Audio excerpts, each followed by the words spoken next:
its 100-year history, many leaders have come and gone in the Hornby brand. After a tough period for Hornby from leaving the Margate site, Lyndon Davies was appointed the CEO in 2017. With a wealth of experience in the hobby sector, Lyndon was tasked with turning the company around. Today he shares his Hornby memories.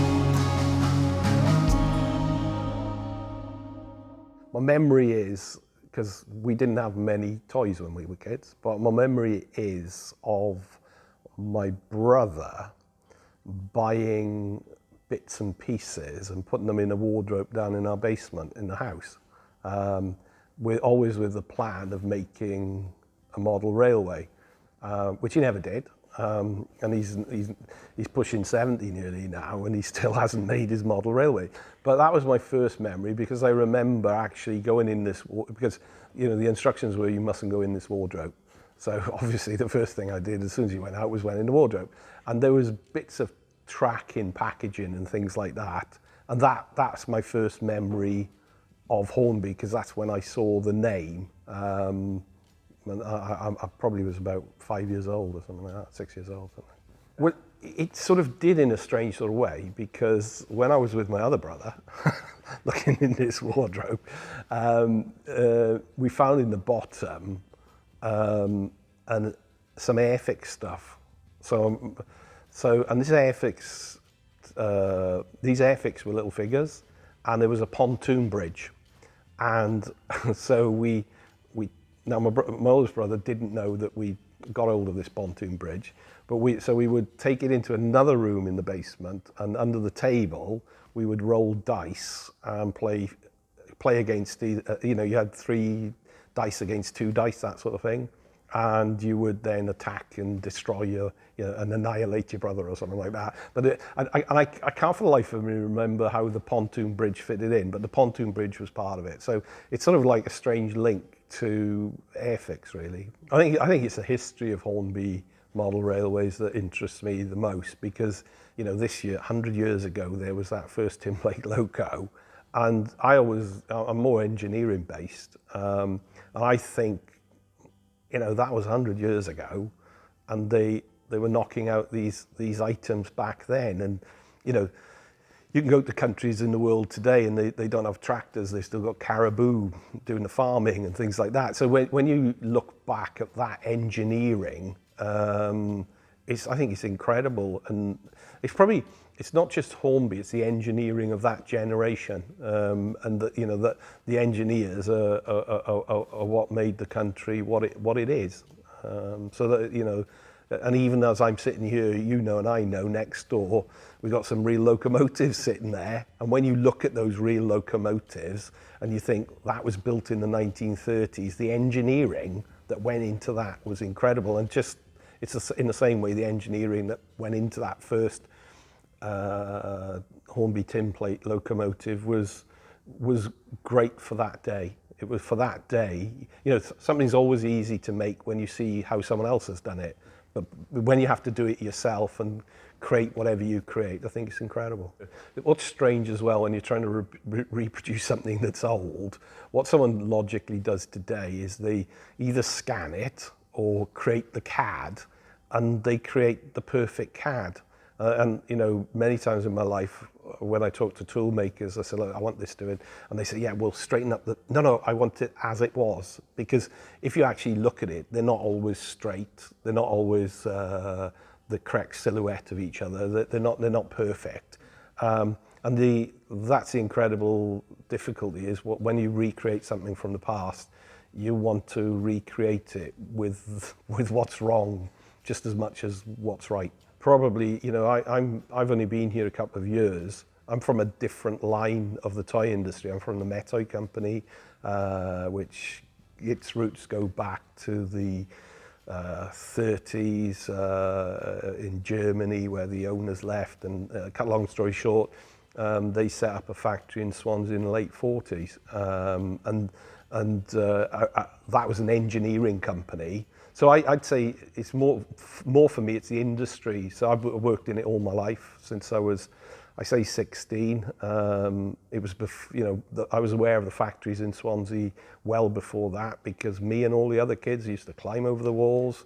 And I've got to be very careful what I say here. We borrowed some of the toys that were in the yard that were going to be melted down, and we would, that's what we would do. So it's always engineering, factories. It's always been in my life. So it's, back then I remember we had playcraft railways.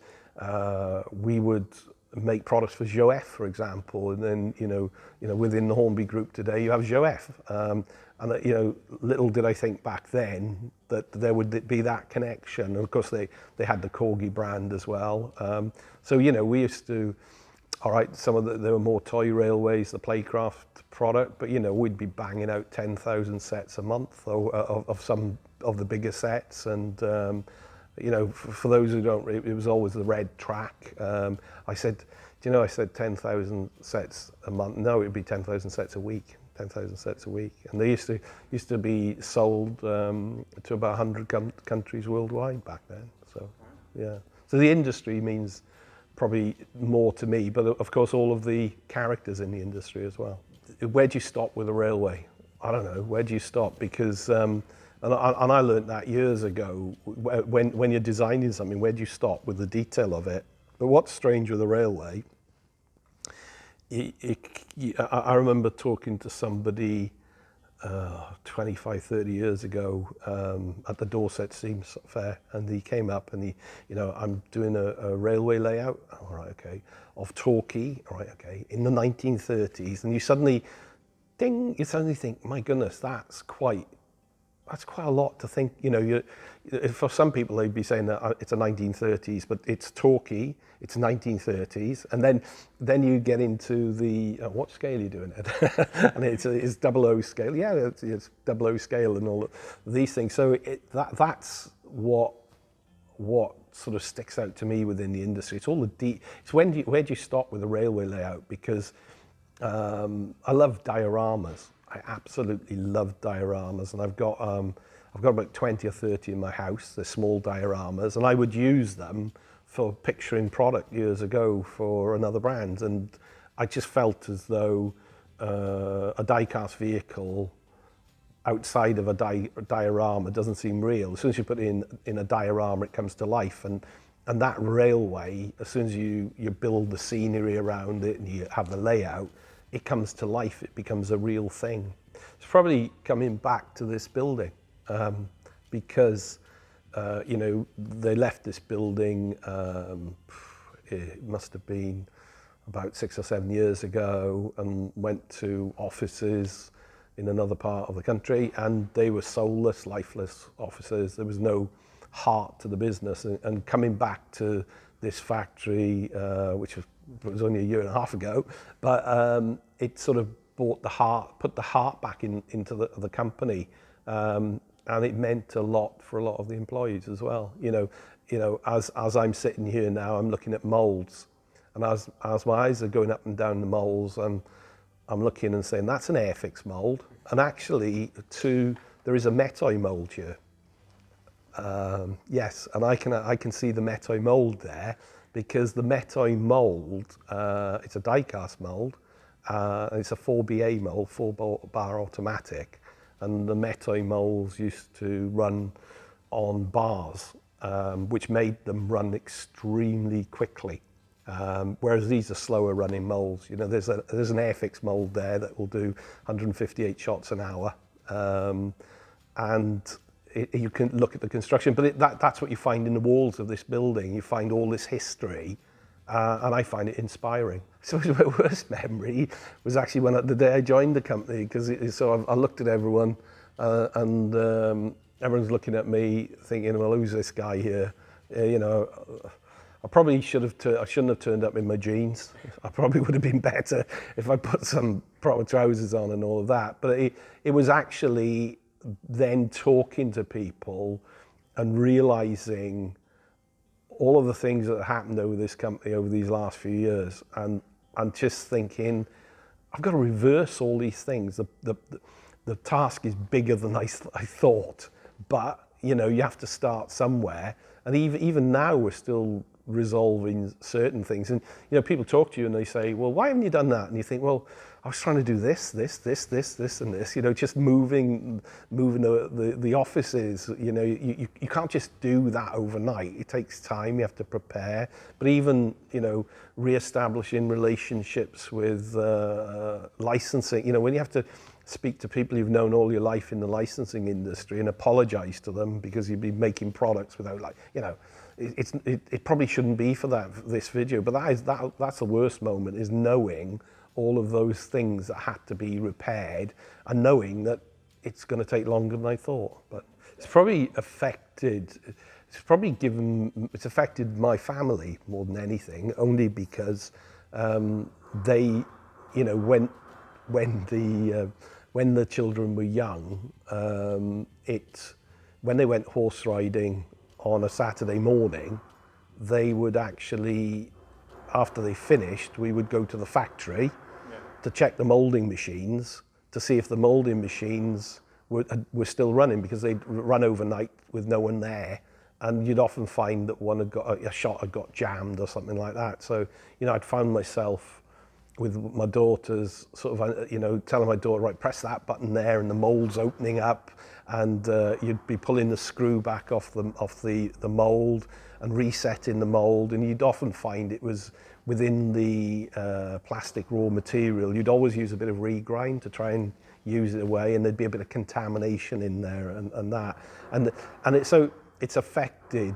It sort of means that, you know, when I talk to my kids, I know they're grown up now, but they're not fazed by an injection molding machine or a vac forming machine, or, you know, if you talk about electrostatic painting, it doesn't sort of go over their head. They understand. They'll say, "Oh, that's where you charge the paint, and you earth the jig and put the component on, and it gets painted." So the whole business, the whole hobby, and you know, many people know that die-cast vehicles are what I've been into many parts of my life, but you know, they're not just die-cast, they're 76 scale, or 87th scale, or N scale. And then someone says, when they're N scale, do you mean British N scale, European N scale, or Japanese N scale? So it's all of those things that actually have affected your life, but it's what makes it easy to be in a company like Hornby for me, because I just imagine someone being in this company who hasn't come from the industry, and someone then saying, well, it's 176 scale, and someone else saying it's 00 scale, and is 176 and 00 the same? And you know, you don't know all those things. And then someone says, oh, it's 187 scale. And you say, oh, right, that's a different, yeah, but the track is the same as the, you know, and it's all of those things that have affected your, you know, have impacted on your life. You just know all of these, you know. If you want to know the depth of a tyre tread of a 1950s Bedford coach, I'm your man. What Hornby means for me, and what the bit I can give to the history, is to make sure it continues. And for me, I always say to people, the biggest failure for me is not to have in this company the infrastructure for the future. And so Hornby's become ingrained in me, because if you want to understand the brand, you have to understand everything about it. You know, how it was created, the history, what happened, you know, and even you know, just getting the name back Triang in the last year or so, that, you know, to a lot of people it doesn't mean much, but it means a lot to me, because it's part of the history. And so Hornby's become ingrained with me, but my major motivation is that, you know, I want people looking at Hornby and looking and thinking successful company. I also want it with a structure here that is great for the future. One thing that's clear is no matter who you are or what journey you take in your life, hobbies impact our lives daily, sometimes without us even knowing. Thank you to Lyndon for sharing his Hornby memory. Don't forget to download our ebook to read more memories, and if you'd like to have your Hornby memory included in an upcoming episode, you still have time. All you have to do is email marketing@hornby.com with the subject title Hornby Memories. We can't wait to hear your story.